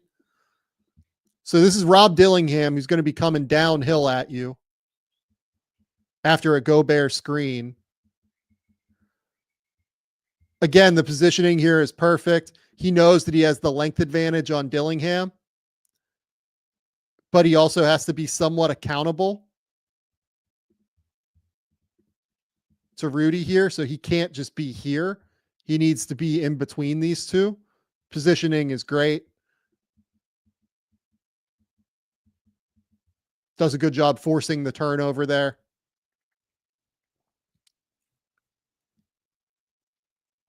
Grabs the rebound, and now we're going to lead the break. Again, screen, exits early, awesome hands. I mean, this is such a fantastic catch, and the ability to go up all in one motion like this. Again, I love how he just has an innate feel for how the big is going to defend this and how the big is feeling in this drop coverage situation and when he should exit and roll. So because he feels like he can get behind Julius here,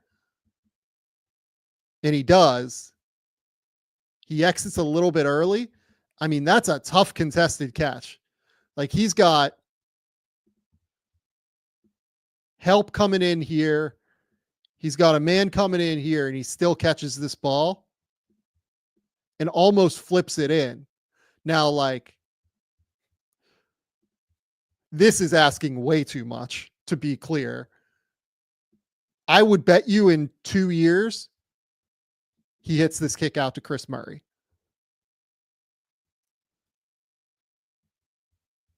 That's where the ball should, in theory, go. But that's asking way too much of a rookie. The fact that he gets this up toward the rim and gives his team a chance to score is crazy. But the hands there are what I wanted to call out. That's an unbelievable catch on the move like that for a big. I mean, he just sneaks around here, right? Again, the body positioning is fantastic. This is a terrible, terrible box out here. Is that Anthony Edwards? I think it is. Is that Ant? I think that's Ant. Yeah. I mean, Ant's just ball watching. He sees that Ant is ball watching. Just sneaks in behind him there.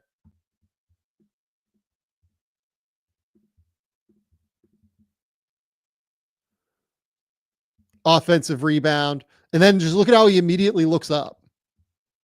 He's immediately trying to see, okay, 3-point line. Who's around the 3-point line? I've got 5 Wolves all in this area. Did someone leak back and now can leak into the offensive zone again? Yep. Wide open 3. And yes, you would like to see Shaden make it, but Chris Murray cleans it up anyway. Here, again, just a fantastic help there. Does a great job. Anthony Edwards tries to just jump into his body. Straight up and down. No foul. Nothing doing here. Super sharp. Great defensive play. Absolutely great defensive play. Here, doing a great job guarding Julius Randle in space. Randle, tough guard, right? Tough, physical dude. Swats it. Now we're on the break. Doesn't end up getting the ball, but he's moving, right? He moves better than what I think people give him credit for. This one's just an awesome help block, right? Out in transition here. He's around the basket. Just helps over immediately, but stays competent. Stays attached enough to Rudy here. Look at where he is right now. Nikhil can't get that ball to Rudy.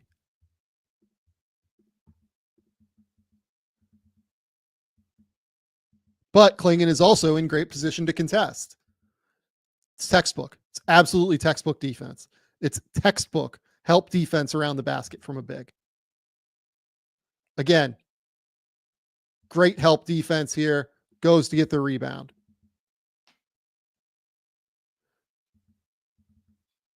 This one, I would probably argue he overhelps a little bit. If Anthony Edwards, wanted to hit that little pocket pass there to Rudy, Donovan would be in some trouble here.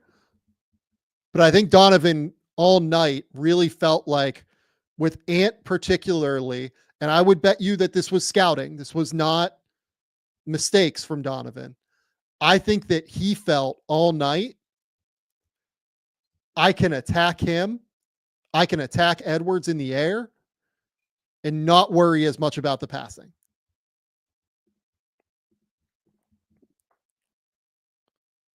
Goes up and gets the rebound. Really good. Just really, really excellent. Now he's going to get out in transition. He's going to get the offensive, or he's going to contest the offensive rebound at least. Try and get the tip out.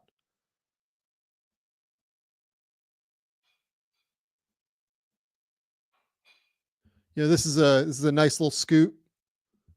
Mid-range, fadeaway here, like a Dirk fadeaway from Scoot. Again. Contact on the screen. Scoot takes it tightly.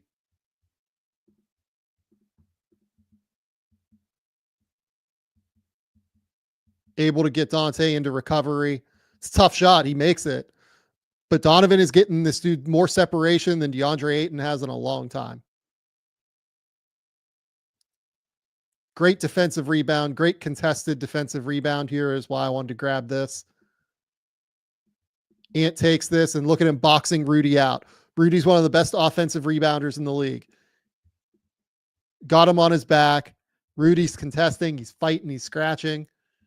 One-handed offensive rebound. Goes up and gets it. Gets it to Scoot.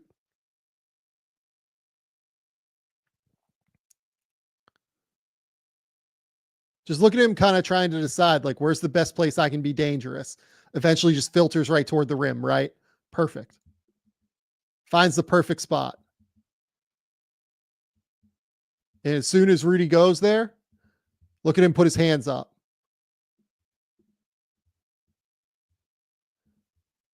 Ball is still in Grant's hands here. His hands are up. Creates a target for Grant to pass into. Easy dunk. Here, we're going to be in drop coverage. Beautiful contest, rebound. Now we're even going to take a dribble and try and lead the break. Again, I think so many young bigs kind of overreact to these like flipped screens and step ups and different actions. And they also overreact to rejected screens. Clingan just stays here, stays status quo, knows where he's going to be, knows where he has to be. Goes up and contests. Gets the rebound, finishes the possession, starts the break. Here he flashes up to the foul line area, and just look at how quick he flips that ball to Scoot. I don't think this is a set play. I mean, I'd be happy to be proven wrong. Like, maybe it is a set play for him, but I don't really think it is. The way Shaedon holds the ball here, I think he just flashes here up to this area and recognizes this is the best way for me to restart the offense, just with this quick flip and then just this quick screen. Again, look at the screen. The screen is fantastic. He absolutely doesn't destroy him, but that's like full body on Julius Randle there.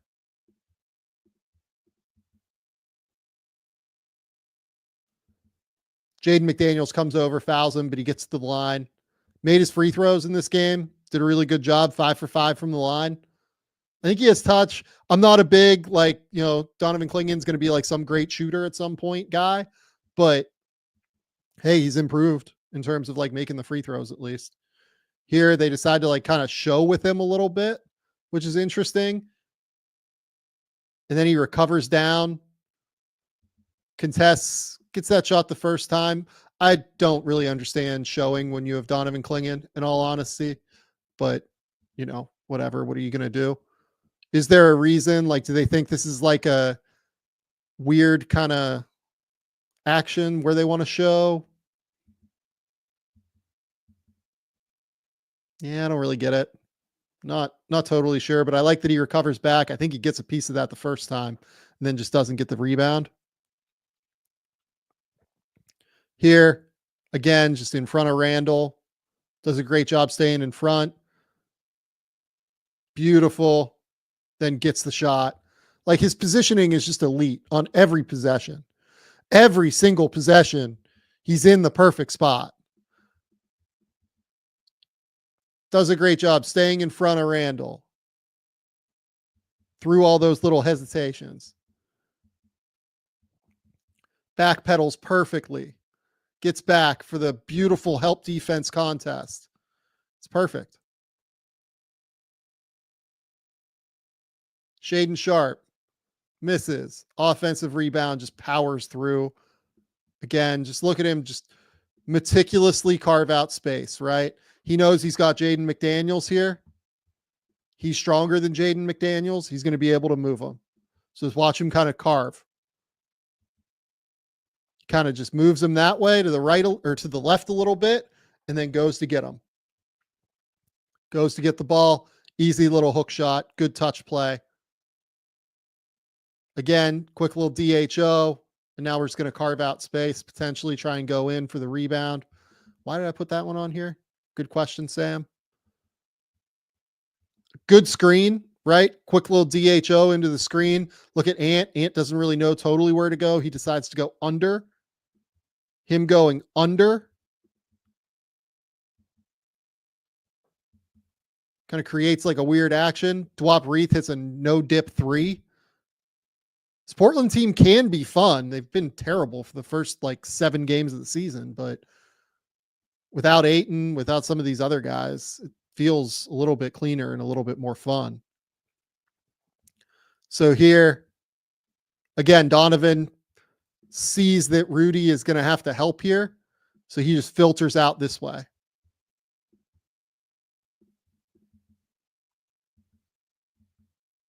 Good luck, Dante, trying to get that shot from behind. No chance. By the way, we haven't even gotten to like the meat and potatoes yet of Donovan's game, which is the fourth quarter. His fourth quarter was unbelievable.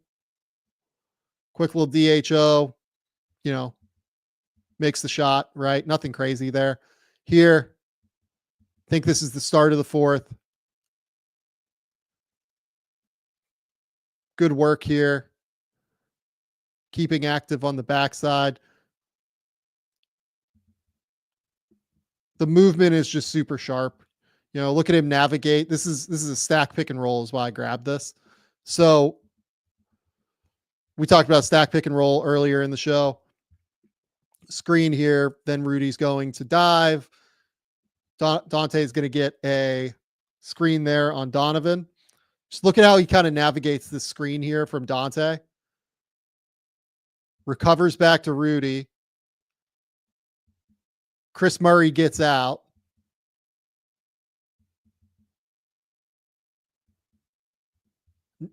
Negotiates this at the top here because he wants to be the low man is the goal. That's like the whole point of this defense when he's in the game. He wants to be the low man. He's telling Jeremy, hey, let's switch it. Then he goes up and boxes out Rudy. They get the rebound anyway.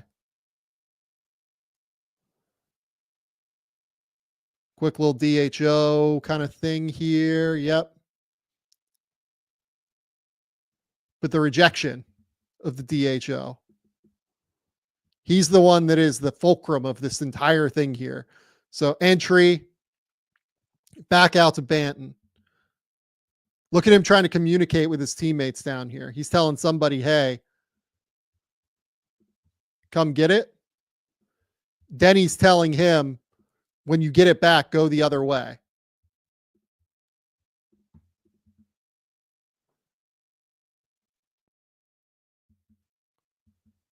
Look at him screen here. Even though he doesn't have his dribble anymore, he's still a weapon trying to get his team a little bit of space here. Look at this like ass out screen.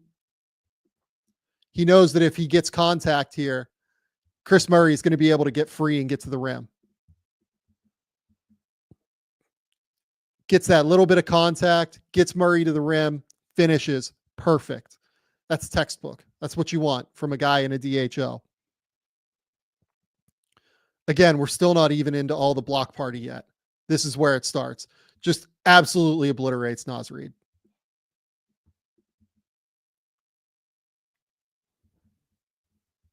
So here they're running a, what are they running here?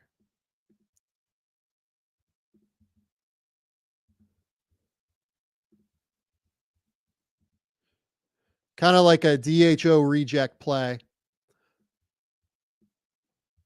where Jaden's going to give the ball to Naz Reid and then come back.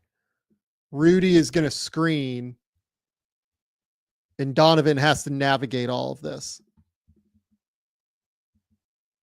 Donovan does, sees that he has to go help and just goes immediately and just absolutely wrecks him. He's pumped. He's ready. He's talking. See here, communicating. You can literally see him talking, pointing to his guard here, who still just gets wrecked by the Rudy Gobert screen. Dante makes a poor choice here to try and go up and try Donovan Clingan. Makes a good move. He's just too long. He's just way too long to try something like this. Good luck. Absolutely good luck. Again, just there and help. This one's kind of simple. The thing I want to call out here is, you know, he's obviously on Rudy, right? You saw that quick little look backward there, right? He knows where Rudy is. You see this little backward look again, keeping track of where Rudy is. So even though it looks like, whoa, he's like way off of Gobert here, he knows where Rudy is here. He knows that, okay, I'm in the semicircle here. I can get back to him if he goes and tries to score. But I can also be available to help. The positioning is just great. He knows where to be. He's constantly available.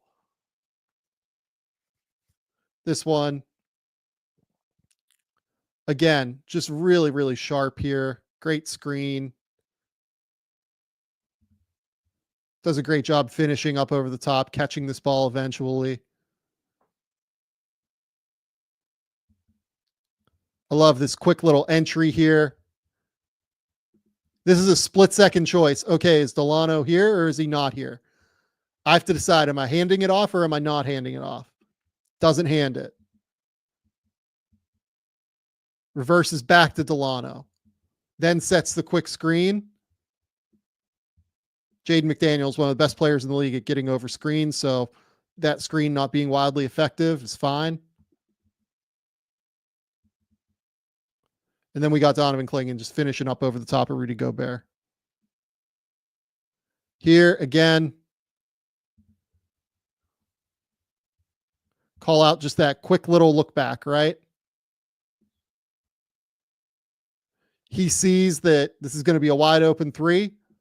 He's like, all right, where's Rudy? Let's go get a body on him. Gets a body on him. Rudy ends up getting the rebound, but just swats him. The standing no jump block on Rudy Gobert. You got to love it. Look at him moving here in space. I mean, he gets called for a foul and gets a little frustrated and swats this ball, but this is great. I mean, look at the movement. Look at him sliding, backpedaling, walling up, being strong, physical. It's perfect. That one isn't perfect. He fouls him. He kind of calls out like, shit, I'm sorry, guys. Didn't mean to do that. That's good. It's good defense up until he fouled him at the end.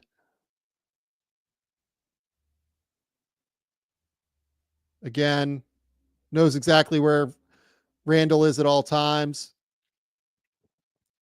Cuts off that drive there. Stays deep here, but has Randall there. If Randall wants to take that mid-range jumper, I think they're fine with it. He steps up and then goes backward when contesting.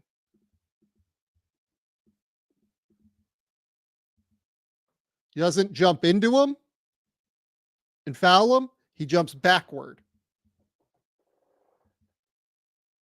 Gets kneed in the balls for his efforts too. But that's perfect. That's what you want to see. It's great, great, great defensive positioning there. So again, on Randall, they've just decided if Julius Randle wants to, try and drive or whatever, it's fine. This time he just kind of gets bully balled, right? It's going to happen. It's okay. He's a rookie. Julius Randle, still a very significant downhill force. And if he gets you to his side particularly and can use his shoulder to rub off of you, you're in a world of hurt against Randall. But he still gets the contest is the crazy thing. He wants the foul. He thinks he used the off arm. You're never going to get that call against Randall. And then this, again, just a monster screen that gets Shaden loose here. This is, again, like I said earlier, that screen earlier might have been the best screen. I mean, just a horn set, right? Nothing crazy. Got 1, 2, super high horns here. Screen. And just look at how much contact he gets here. just completely envelops Anthony Edwards here. Look, no disrespect to DeAndre Ayton, but like, I mean, he doesn't set screens like that. Ends up being the bucket that kind of clinches the game for them. You know, if he misses that shot or if they come out empty there on this possession, Minnesota can come down minute 15, down 5, give a real shot. So tie this game, or not tie the game immediately, but have a real shot to get within one possession, maybe get it to overtime at some point. Clingan played a huge role. Played a huge role in this game. And at some point, I'm going to have to do a video on Shaedon Sharpe. I want to see where he settles, but he went for 33 points on 12 for 23 from the field yesterday. Was really good as a scorer. And you could just see where it's going with him as well, just athletically. He needs to just get reps at the end of the day. Like, he needs to stay healthy and hopefully just be able to fight and get more opportunity. But Clingan looks great. I hope he gets to play more moving forward. He looks awesome. Now, what does the opportunity look like moving forward? I have no idea, because the other sneaky thing about the Trailblazers is Rob Williams didn't play last night, but he looks really good in the games where he's played. They're probably going to try and move him, I would guess, to some team that could use like a guy that is really valuable on the interior, just with some injury questions. But I don't think you can really play Clingan with any of these guys. I don't love the DeAndre Clingan matchup. I don't think that works. And then obviously DeAndre is the thing. Like, the way DeAndre has played this year, I mean, there's just not a market for him. I can't imagine. Like, I'm not reporting that. I just can't imagine there being a market for him. So I don't know. I don't know what to do in terms of getting Clingan more minutes, but if I'm Portland, like, I feel like I have to play this guy because he has been really good so far this season. Okay, that's the end of this show. Do you know what the cool thing is? I'm going live here in like 5 minutes with Bryce Simon, and we're going to talk about the rookie class. I thought that doing McCain and Clingan leading into that would be a great way to lead into the podcast. We're going to release these all as videos too. Clingan, McCain, Wemby's 50 Rock as well. So go over to this link.